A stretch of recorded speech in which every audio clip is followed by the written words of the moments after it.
Welcome back. This is the Globe on SABC News. The Israeli parliament has passed a controversial law today to declare that only Jews have the right of self-determination in the country, something members of the Arab minority called racist and verging on apartheid. Called the Basic Law, Israel has a nation-state of the Jewish people. The legislation essentially defines Israel first and foremost as a Jewish state. Israel's Arab lawmakers reacting in Parliament. The chamber passing a law Thursday declaring that only Jews have the right of self-determination in Israel. As some were escorted out of the Knesset, members of the Arab minority are calling the law racist and verging on apartheid. The nation-state law, backed by the right-wing government, passed after months of political argument. Reuters correspondent in Jerusalem, Jeffrey Heller, explains what it means. This law enshrines the concept that Israel is the nation-state of the Jewish people. Now, Israeli Prime Minister Benjamin Netanyahu has been pushing this line for years. It's one of his conditions for a peace treaty with the Palestinians. He says that there can't be peace until the Palestinians recognize Israel as the Jewish state, as the Jewish homeland. Now, that is effectively part of Israel's constitution. And Israel's Arab minority, which makes up 20% of the population, is not pleased.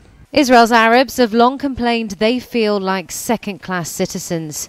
The bill also strips Arabic of its designation as an official language alongside Hebrew.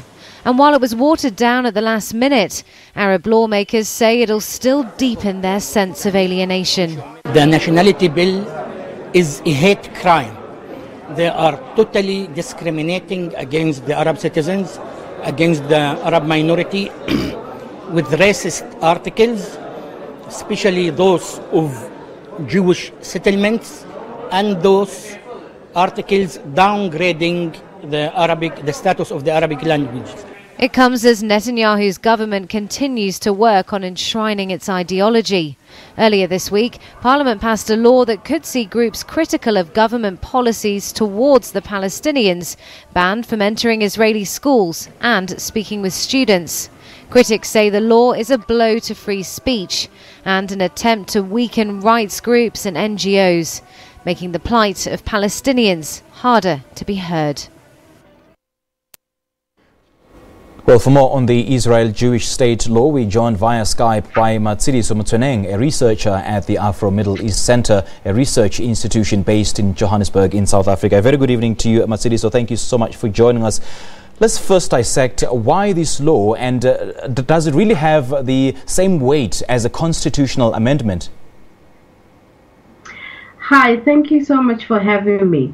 This law is essentially the formalization of already existing discriminatory, very exclusionary, and essentially apartheid laws that already exist in Israel, specifically targeting what has been called, the Arab minority or Palestinians living in Israel. This law comes obviously at the time when, the Israeli right wing has been very emboldened by obviously international support, the rise of right wing, very extremist views against those that are not considered, Jewish, especially within the idea of wanting to create a nation that is ethnically Jewish. What does it mean then for a two-state solution in the Israel-Palestine conflict? So as we know, recent developments such as the Donald Trump declaration of Jerusalem as the capital of Israel, this law also puts, in effect or formalized officially by declaring that Jerusalem is the capital of the state of Israel. This means that any hope for Palestinians to create a two-state solution based on the 1967 lines with East Jerusalem as its eternal capital have obviously been trampled on. And we know that the continuing building of settlements in occupied Palestinian territories, the expansion of already existing settlements has already eroded the hope or any, ambitions of creating a Palestinian state. Israel already controls the air, the borders, and the water, and any resources and security of Palestine. So essentially, this has eroded quite a huge possibility of the creation of a Palestinian state. Now, Israel's Arab number some 1.8 million. That's about 28% of the 9 million population. Is this law perhaps affecting how they see themselves within the Israeli broader community?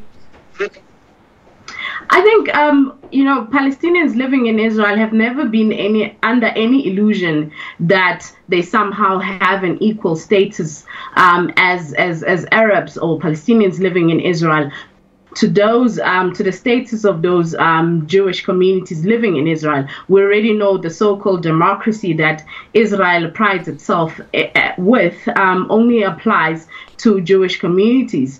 If you heard the statements from Adala, the Arab Legal Center, it already quoted over 64 laws that already regulate the lives of Palestinians living in Israel in the fields of housing, in the fields of language, culture, ownership of property and land. So this is essentially the entrenchment of a very existing apartheid discriminatory laws on the ground.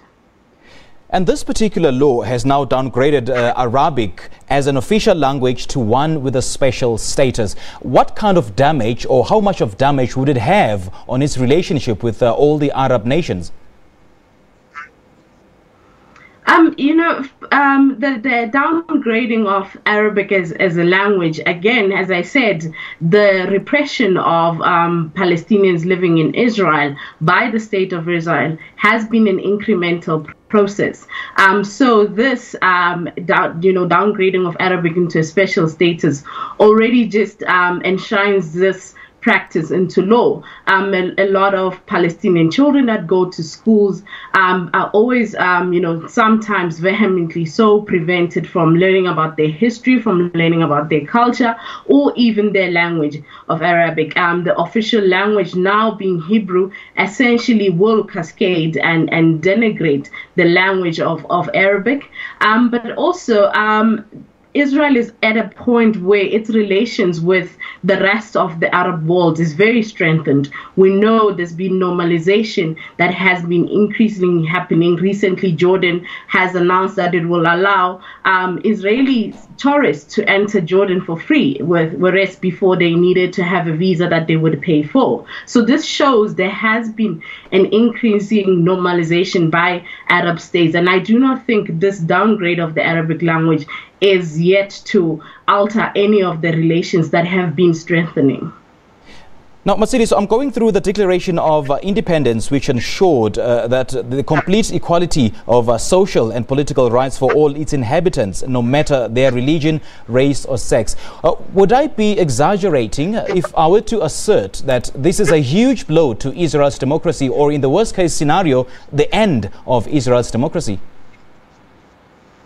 I certainly don't think, in the way in which Israel has historically and continues to practice its democracy, will in any way be changed in any form or shape by this basic law. What this essentially means is that Palestinians or the Arab minorities living in Israel will not have now a legal leg to stand on about the inequalities, the racial discrimination, and essentially the apartheid laws being effected on them. What the Declaration of Independence then stated by proclaiming equality and liberties and such as freedom and equality irrespective of race and ethnicity has been removed, which means now the so-called democracy will continue to only be practiced on Jewish the citizens of Israel, while Palestinian minorities continue to live under the same discriminatory laws. Is this piece of legislation seen as discriminating against minorities in Israel only? Essentially, also in occupied territories, because we know, as I mentioned earlier, that as the state of Israel has no defined borders, its security, its control of air and borders continues also, and it's widely extended to occupied Palestinian territories. So this law will also affect Palestinians living in occupied territories that are being regulated under Israeli law. I mean, in a lot of cases, Palestinians are always subjected to things like the military court and not, the normal court in which Jewish citizens are subjected to. Children as young as 12 are also subjected to military courts, which essentially uphold no human rights values, no proper fair procedures, and lots of people are detained without any charges for months with no end. And this only applies to Palestinians living in Israel and occupied territories. All right, Matsiri, so thank you so much for joining us.